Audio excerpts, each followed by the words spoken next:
দেখ বল্টু, এই কার্পেটে বসলে ক্লাউডের উপরে উঠতে পারবি। আর আমার কথাটা তোর যদি বিশ্বাস না হয়, তুই একবার বসেই দেখ কার্পেটে। এই দুনিয়াটা তোর হাতের মুঠোয় চলে আসবে, বুঝলি বল্টু?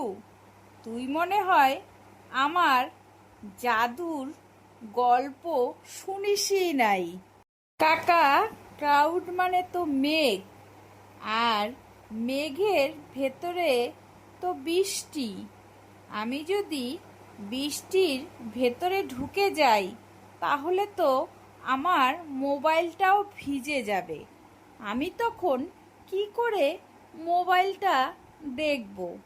কারণ বৃষ্টিতে মোবাইলটা ভিজলে আমার মোবাইলটা তো নষ্ট হয়ে যাবে। কাকা, আরে বল্টু, তুই একদমই বোকা ছেলে।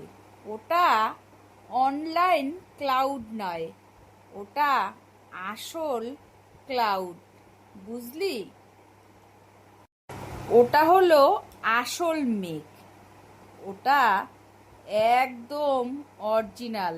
তুই ওটার মধ্যে ঢুকলেই বুঝতে পারবি যে দুনিয়াটা তোর হাতের মুঠোয় করা। তাহলে কার্পেটের লাইসেন্স কোথায়?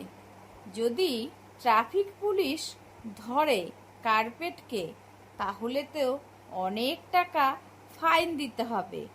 আমার কাছে বাপু আবার টাকা নেই। আমি তাহলে কোথার থেকে টাকা দিব?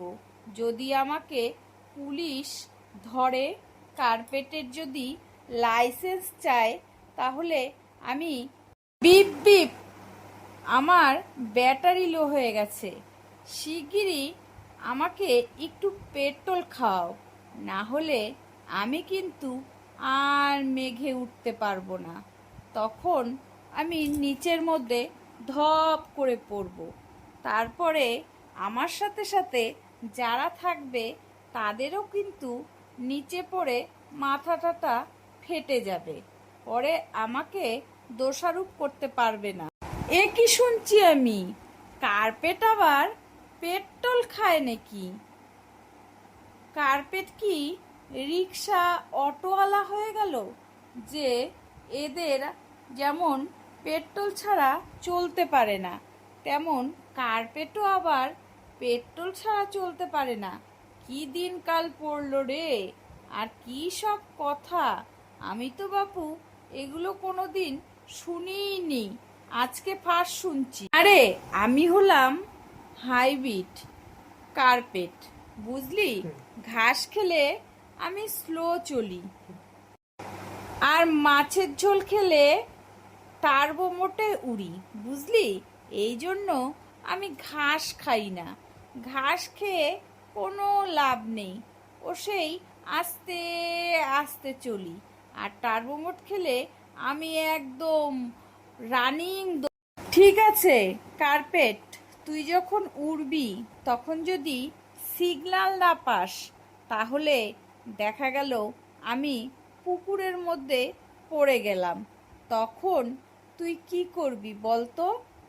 আমার তো জীবন তখন খুব সমস্যায় পড়ে যাবে। তখন কি তুই আমাকে বাঁচাতে পারবি, না তুই নিজেই বাঁচতে পারবি বলতো কার্পেট? বল্টু, কার্পেটটা তো ভালোই ল্যান্ডিং করলো রে তোর কথা মতো। এবার সোনার কয়েনটা কোথায় দেখি? জাদুর আসল খেলটা আমাদের এখন দেখতেই হবে। কার্পেট না হয় খুব সুন্দরভাবে ল্যান্ডিং করছে, কিন্তু সোনার কয়েনটা কোথায় গেল রে বল্টু? আমি তো কিছুই বুঝে উঠতে পারছি না। তুই কি কিছু বুঝতে পারছিস? সোনার কয়েন না পেলে তো হবে না রে বল্টু। কাকা, সোনার কয়েন পাওয়া যায়নি, বুঝলে? আসল কথা কি বলতো? কার্পেট হচ্ছে আর কেউ না, আমাদের ডেলিভারি বয়। সে আমাদের জন্য দেখো সোনার কয়েন না, আমাদের জন্য ভাত নিয়ে আসছে। এই কার্পেট ডেলিভারি বয় হয়ে গেছে, বুঝলে তো? বুঝতে পারছো কিছু কাকা? আমি কিন্তু কিছুই বুঝতে পারছি না। আগাও বুঝতে পারছি না, মাথাও বুঝতে পারছি না। কাকা, বল্টু ঠিকই বলেছে, আমি এখন থেকে ফুড ডেলিভারি করব। ওটাই হচ্ছে আমার জাদুর আসল ম্যাজিক, বুঝতে পারছো? আর ভাবছি ফুড ডেলিভারি করলে আমার লাভটা বেশি হবে। তার জন্য আমি এখন থেকে এই ফুড ডেলিভারি করেই আর কি আমার ম্যাজিকটা দেখাবো, বুঝতে পারছো? নাকি এখনো কাকা তুমি বুঝতে পারোনি আমার ম্যাজিকের আসল?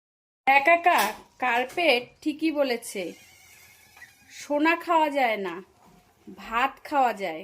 ভাত খেলেই পেট ভরে যাবে, আর সোনা খেলে পেট ভরবে না। তার জন্য কার্পেট আমাদের যা ম্যাজিক করে ভাত এনেছে, সেটাই আমরা এখন ভাত খেয়ে পেটটাকে ভরিয়ে নিই, কেমন কাকা? আর কার্পেটের আসল ম্যাজিকটাও আমরা